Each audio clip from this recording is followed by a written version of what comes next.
Afghanistan GDP 19.81 billion $, Zimbabwe GDP 20.5 billion $, Nepal GDP 40.83 billion $, और ऐसी 100 से भी ज़्यादा देश जैसे कि Iceland, Georgia, Jamaica, Laos, Albania, इन सब की जीडीपी से भी कहीं गुना ज़्यादा Tata donate to the charities 102.4 billion $। एक ऐसी इंसान जिनको पैसे से नहीं देश से प्यार था, देश के लोगों की फिक्र था, सर रतन टाटा, जो अब हमारे बीच में नहीं रहे पर हमेशा हमेशा से हमारे दिल में रहेंगे। और उनकी हर एक बात और काम से अगर 1% भी सीखेंगे तो हमारे लिए बड़ी बात होगी। इसीलिए ये वीडियो उनको डेडिकेटेड है। तो चलिए बिना कोई देरी से वीडियो स्टार्ट करते हैं। The world's most iconic and famous person, sir Ratan Tata's untold story. 28 दिसंबर 1937 बॉम्बे की एक हॉस्पिटल में पैदा हुए देश की सबसे अनमोल रत्न सर रतन टाटा। भले ही इनकी जन्म काफी नामी परिवार में हुआ था, लेकिन शुरुआत से ही काफी दिक्कतों का सामना करना पड़ा था। 10 साल की उम्र में ही उनकी पिता माता का डाइवोर्स हो गया। पिता नवल टाटा और माता सुनी टाटा की डिवोर्स होने के बाद ये अपनी दादी नवाजबाई टाटा के पास रहे। दादी ही इनको पढ़ाई लिखाई करवाए। मुंबई की Cathedral and John Connon School से पढ़ाई करने के बाद यूएसए की कर्नेल यूनिवर्सिटी में आर्किटेक्चर की पढ़ाई की। वो बचपन से ही साधारण लाइफ जीने में पसंद करते थे। 1962 आर्किटेक्चर की पढ़ाई खत्म होने के बाद यूएसए की एक कंपनी में जॉब करने लगे। 15 दिन जॉब जाने के बाद दादी नवाजबाई टाटा का बुलावा आया और वो उसी दिन ही इंडिया वापस आ गए। उसी साल यानी 1962 के समय में टाटा ग्रुप का चेयरमैन CRD टाटा थे और उन्होंने रतन टाटा को बुलाया और टाटा में काम करने को बोला एज एन असिस्टेंट मैनेजर। फिर सर रतन टाटा जमशेदपुर प्लांट में काम किए। 6 महीने टाटा मोटर्स में ट्रेनिंग लेने के बाद टिस्को यानी टाटा स्टील ट्रेनिंग किया। साल 1965 में टिस्को की टेक्निकल ऑफिसर बने। फिर 1974 में वो टाटा सन्स में डायरेक्टर बने। साल 1975 में यूएसए की हार्वर्ड यूनिवर्सिटी से एडवांस मैनेजमेंट प्रोग्राम कंप्लीट करने के बाद 1981 में टाटा इंडस्ट्रीज की चेयरमैन बने। बाद में साल 1986 में एयर इंडिया का चेयरमैन बने। इस तरह से वो टाटा में ज्वाइनिंग हुए थे।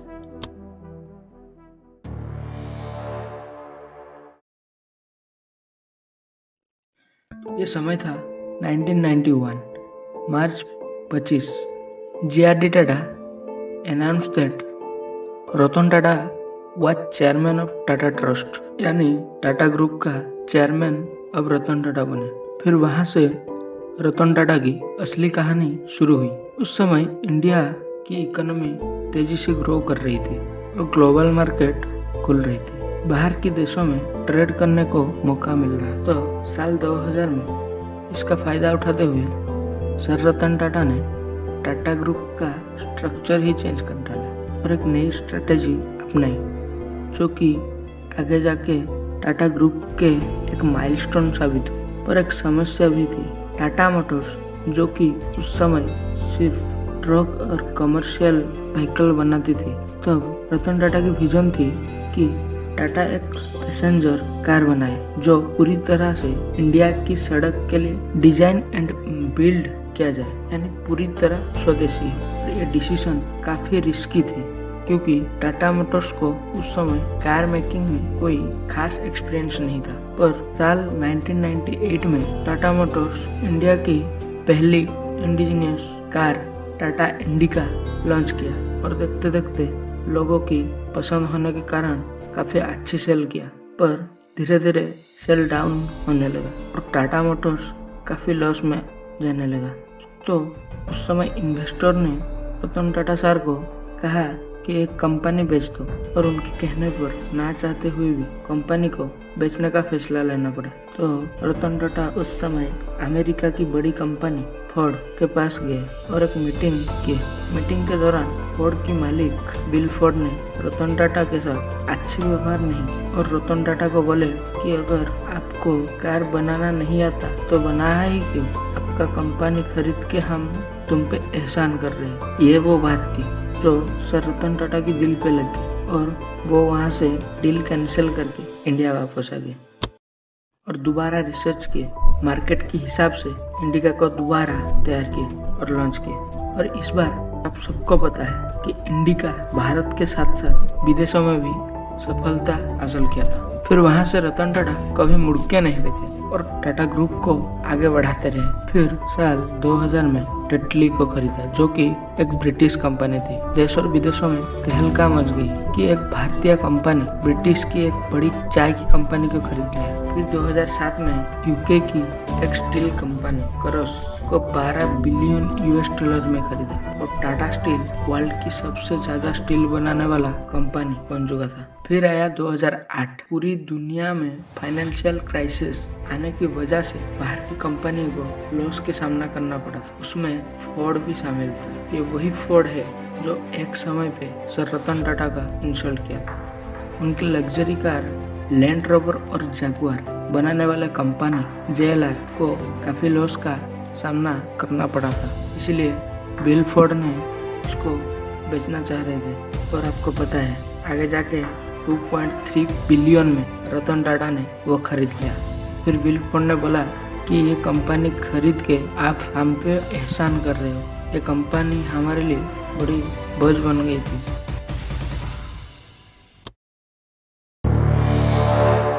जिस आदमी ने एक समय पे इंसल्ट करके बोला था कि हम आपकी कंपनी खरीद के एहसान कर रहे हैं, आज उसी आदमी ने बोल रहा है कि आप हमारे कंपनी खरीद के हम पर एहसान कर रहे हो। यहाँ पे सीखने की बात यह है कि लोगों की बात को गुस्से से नहीं, अपनी सफलता से जवाब दो। रतन टाटा चाहते तो उसी टाइम अमेरिका में ही उनको जवाब दे देते, लेकिन वो रतन टाटा है। एक बार बारिश में मुंबई की सड़क से कहीं जा रहे थे तो देखे एक फैमिली स्कूटर पे भीगते हुए जा रहे थे, तो उन्होंने वर्ल्ड की सबसे सस्ती कार टाटा नैनो लॉन्च कर दी। 26 नवंबर 2008 टेररिस्ट अटैक इन मुंबई, जिसमें ताज होटल भी शामिल था। इस अटैक में लगभग 174 लोगों की जान चली गई और रतन टाटा सबको मदद करी। उनकी होटल ताज की एम्प्लॉयज जो मरे थे उनका जिंदगी भर की सैलरी दी, उनका बच्चा का जिंदगी भर का एजुकेशन करवाया, शादी करवाई।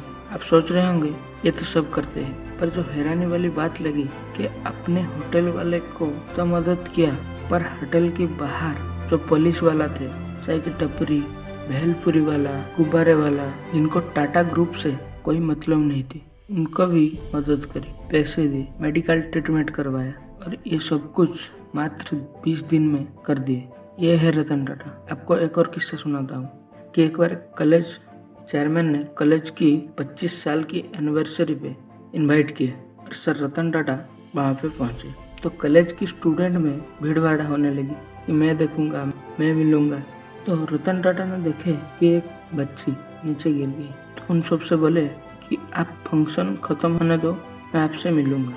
लेकिन फंक्शन थोड़ी लंबी हो गई और उनकी फ्लाइट थी और वो फ्लाइट मिस कर दी। तो कॉलेज की प्रिंसिपल ने बोला कि फ्लाइट क्यों मिस कर रहे हो सर, बच्चे हैं, क्या हो गया। उस समय रतन टाटा ने क्या बोला जानते हो कि नहीं, मैं इन सबसे वादा किया हूँ कि मैं मिलूंगा, मैं नहीं जा सकता। यह है रतन टाटा। बीमार होने पर अपनी एम्प्लॉय के घर बिना किसी सिक्योरिटी के पहुंच जाते हैं। Sir Ratan Tata prove that कि पैसे से बढ़कर इंसानियत है।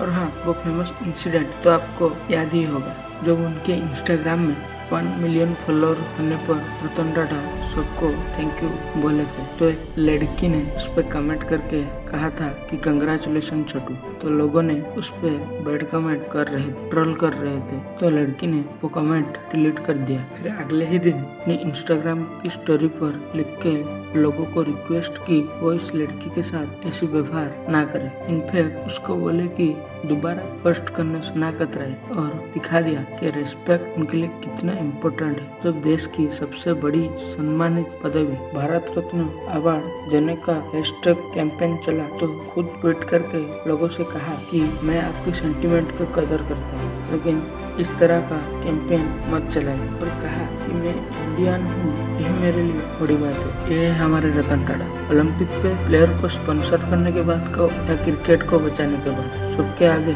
सर रतन टाटा खड़ा होते हैं। ईमानदार, हम्बल, फिलैंथ्रोपी, सिंपलिसिटी, इस टाइप के जितने भी वर्ड है कम पड़ जाएगा सर रतन टाटा। वो आज हमारे बीच में नहीं रहे। उनका जाने से टाटा ग्रुप और उनका फैमिली का ही नहीं बल्कि पूरे देश का बहुत बड़ा नुकसान हुआ है। भारत उसका सबसे बड़ा रत्न खो दिया है। We miss you sir. Thank you so much for watching this video till the end. अगर इस वीडियो से उनका एक भी चीज हम सीखे तो देश को आगे ले जाने में मदद होगी और लाइफ में इम्प्लीमेंट करने पे पहले बढ़ेगी। तो सब्सक्राइब की चैनल और हिट द बेल आइकन ताकि इस टाइप की वीडियो मिस ना हो जाए। ठीक है, थैंक्स ऑल।